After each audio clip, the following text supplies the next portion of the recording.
welcome to Machines and More. I'm here at the Asus booth here with a good friend of the channel, JJ. And he's going to walk us through some of the new things to keep an eye out for. We've now had power supplies for a few years, and I think, our focus isn't necessarily to try to be like commoditize and kind of take over the market. Really, the goal is to try to make sure that we're offering targeted SKUs. We kind of want to resolve pain points. So like for a large part, one of them has been really kind of outstanding acoustics, right? Like our PSUs are generally kind of the quietest in their class. Or offering really nice in-quality cables, right? That come with the PSU with better malleability, right? Or even aesthetics with things like, a cool wattage display and things along those lines, right?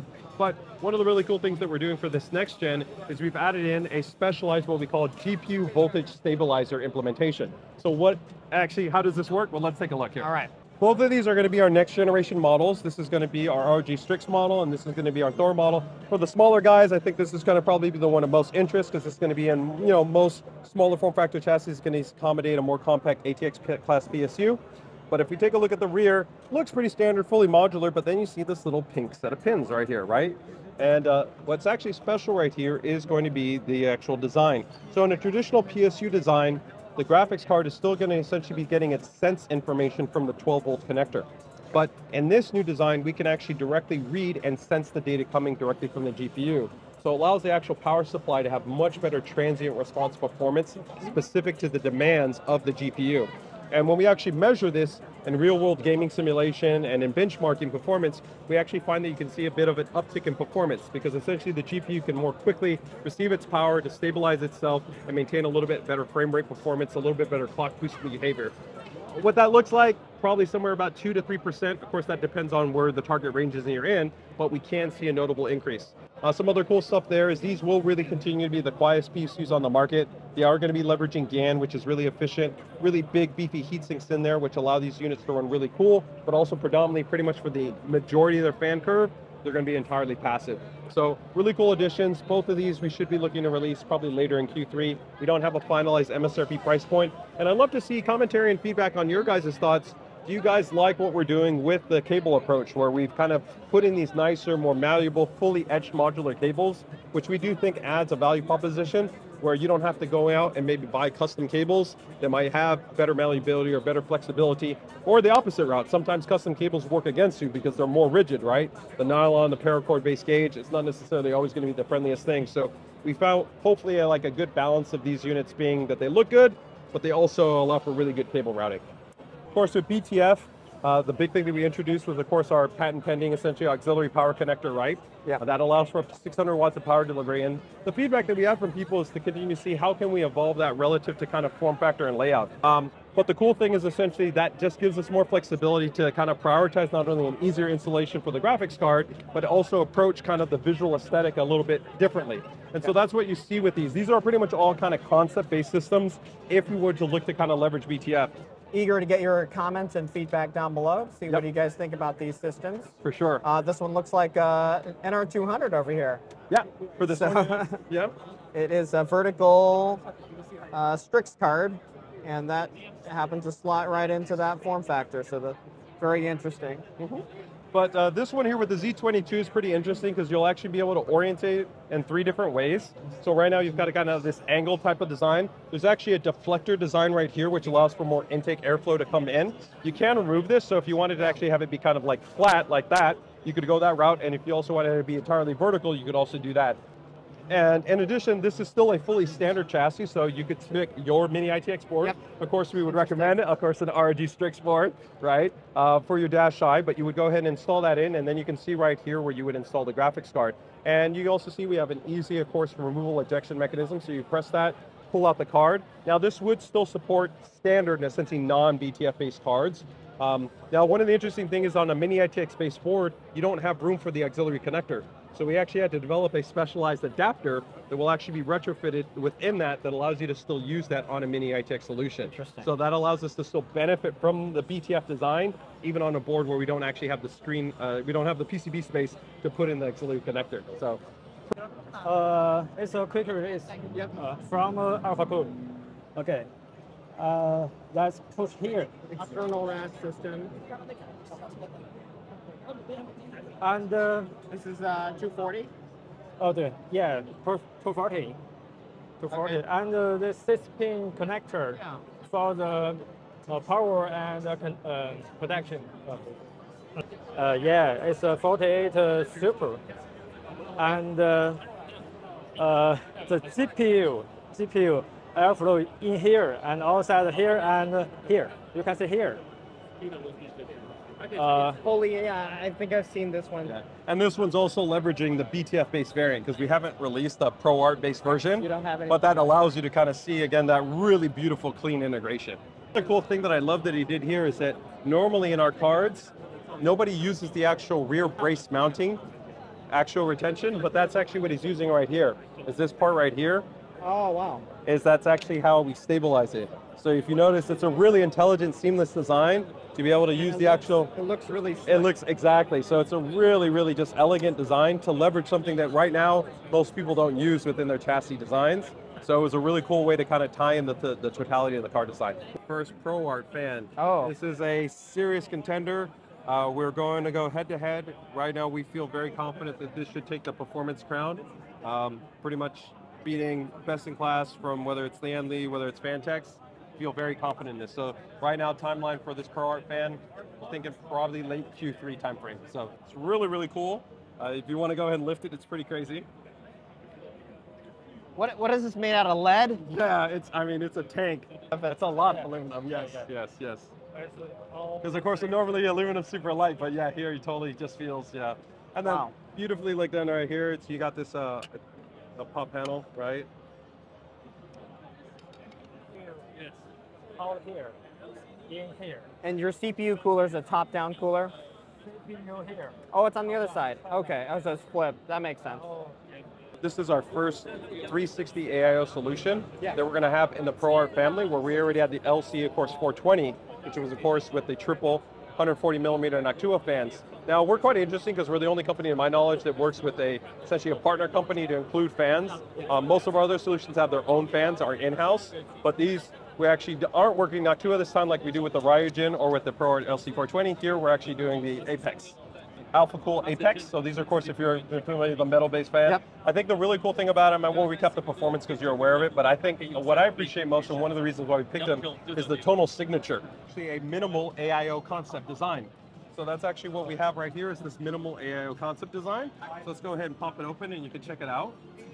So you'll see that this actually integrates a new specialized pump solution and then actually a 2K foldable OLED display with then So an optimized essentially length path for the actual AIO. It's designed to pretty much be top mounted in terms of this solution, right? But you can definitely see, as opposed to a traditional design where you have that much bigger, of course, amount of cables that you would have visible, just a far smaller amount and then a much larger display to kind of really highlight that extra space that you now have available to you. Beyond that, we don't have really more information to disclose because, like I said, it's more of an initial concept. But I'd love to just see people's commentary and feedback. Is that something that are they excited about it, right? Because it's something different. We just want to see, do they like this direction? Would they like to see something different? You know, what their thoughts are on this type of, let's say, minimal cable approach. Even there are some elements that here, this isn't even final in terms of, we are kind of looking at some other options in terms of maybe like a proprietary connector, and I know people don't like proprietary, but if we went with a proprietary connector, we could unify essentially all those cables, make it reduce. So we could offer a cleaner aesthetic, but some people sometimes prefer, well, maybe if I break that HDMI cable, or if I break that cable, I could just more easily replace it, right? Is that run externally then? Yeah, for the back? Yeah. Okay. So there's pros and cons to both, right? Yeah. It ultimately just comes down, what do you want and what is going to be the end benefit? So that's where that would be good feedback from people to just share, like, hey, which preference would they have? But for sure, if we went with a fully unified solution, we could even make it even cleaner, right? Concept and stage. Yeah. At earliest, if we did look to even release this, it probably wouldn't be until probably Q2 next year or something like that. But we're going to first look to see what thoughts are and feedback and see where we can do design iteration and see if people like this direction more or they want us to kind of go somewhere else. Finalize that, and that's, again, feedback. You know, this is a higher performing system. Do we want to really go beyond 27? Sure, we could go to 30. We could go to also thicker fans, but then of course you affect mechanical interoperability and compatibility, right? So there's always trying to find that balance of where should we push on one side and maybe pull back on another side, right? Or do we just kind of go all in, just a big fat radiator, big fat rad fans, you know, custom cabling that's super thin, right? There's so many different ways you can always approach it.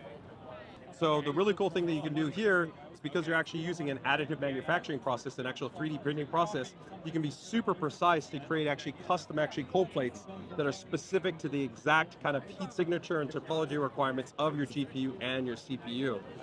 There's also some really exciting things in terms of the precision, even actually the environmental production elements, where this actually goes through a water-fed based system. You can actually use raw copper that doesn't actually have to be processed, so it actually is significantly more environmentally friendly. It's less actually resource intensive. It's like win-win-win-win-win across the board in a lot of different scenarios. So here you can see some examples, of course, of the cold plates and what you can achieve in terms of the precision and the variance and the customization, which just wouldn't be possible through traditional skiving-based designs.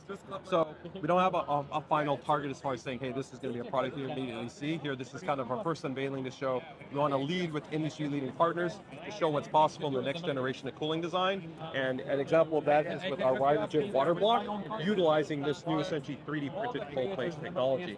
So hopefully the enthusiasts out there, I think this is really exciting, especially for the small form factor, medium form factor crowd, because the thermal resistance gets significantly reduced and just offers you even much better cooling performance that is optimally tuned to the architecture of whatever you're targeting, whether it's the CPU or the GPU. Azoth had been our prior kind of flagship, kind of highest end gaming keyboard.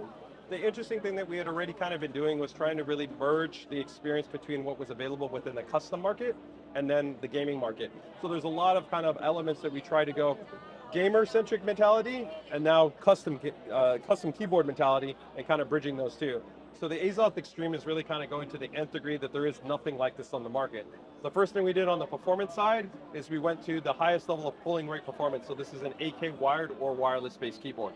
Our click latency performance is the best in the industry. It's actually sub 0.9 milliseconds, so it's outstanding. Battery life is going to be super impressive. The other really cool addition that we added in is going to be carbon fiber plate here, and this is going to be the PCB. This is going to be really critical because the carbon fiber plate has a flexibility to it, but it also has very little resonance. Traditionally, when you have maybe like metal plates, they tend to have more resonance patterns to them. So when you hit them, you might get kind of like pinging or echoing, or let's say less pleasing type of sounds. The cool thing that we did by integrating this carbon fiber plate is we also integrated what's called a leaf spring into the keyboard. So this is fairly new and only seen on very premium custom keyboards. So you'll actually see the leaf springs all on the corners because that's where the actual plate is going to be. It's going to be layered on top of there, on top of the PCB. And the cool thing about this is this will actually allow you to have a bit of bounce or spring to the keyboard's feel. Now, in the custom market, one of the challenges that a lot of people have with a leaf spring design is that you have to assemble it and then you have to torque it down. But most people don't have a torque screwdriver, so they tend to apply their torque inconsistently. So some people sometimes will have a little bit more of a rigid, a little bit more bounce, but it's not a consistent feel that they can experience. So we actually did something really cool. We actually built in a consistent actuation system to adjust the Z height, making contact with the actual plates. So we take a look at this here, we'll flip it over, and you can also see this is another update for the Azoth this generation where we went to a full metal body, where the prior generation we had a top level metal body and then the bottom was plastic. But we did that because we didn't want to sacrifice RF performance. But for this gen, because it evolved the kind of the premium fitment, we went metal, but we still had to kind of save space out for the antennas so that we could still keep that best in class RF performance. But how does that the leaf mechanism work? You can see, just press that out, and then you have this little switch. And that switch, when you toggle it, will actually toggle this to either go from it changes soft to everything. hard. So all of those will move. Wow. And they'll move it in consistent alignment across the totality of the keyboard. So the really cool part is normally you would always have to kind of decide, do you want the more rigid keyboard or do you want the softer feeling keyboard? Yeah. Now you literally can do both. You can have, as you'll see in the video that we're showing there, you can have a more rigid, which is really great for gaming because you want it to be really concise and consistent in terms of the actuation. Or you can have a little bit more sponginess, which a lot of like typists feel that if they're like working on a dock or writing a lot over sustained time, they want it to be a little bit less fatiguing, a little bit less rigid. So that'll be up to you to decide which one you want. And all you got to do is just flip that switch.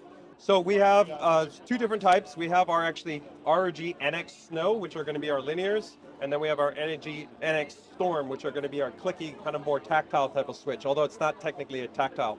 All our switches are factory weighted in terms of gram force deviation for very tight consistency, guaranteed plus and minus 5.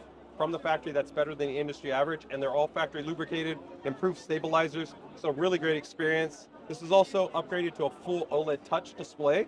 So this actually, you can actually touch it and customize it, and you also have the media jog dial as well on the unit as well. So really, really outstanding. Also for the people out there that are hybrid OS X and PC users, this does support OS X as well. And even our software suite, Armored Crate, is actually supported on OS X. Interesting. So for some people that have like a MacBook Air, but they also have like a gaming PC, they can use it on both, and they can toggle also between the different modes, where if you want to go from wired to Bluetooth, to low latency 2.4, you can do whichever one you want. On the mouse side, this one is our new Ultra flagship. This is going to be the new Harpe Extreme. If you want to feel it in your hand, I know you're filming right there, but it's going to be 47 grams. So our prior flagship was already really impressive. It was 54 grams for both our Keras and our Harpe.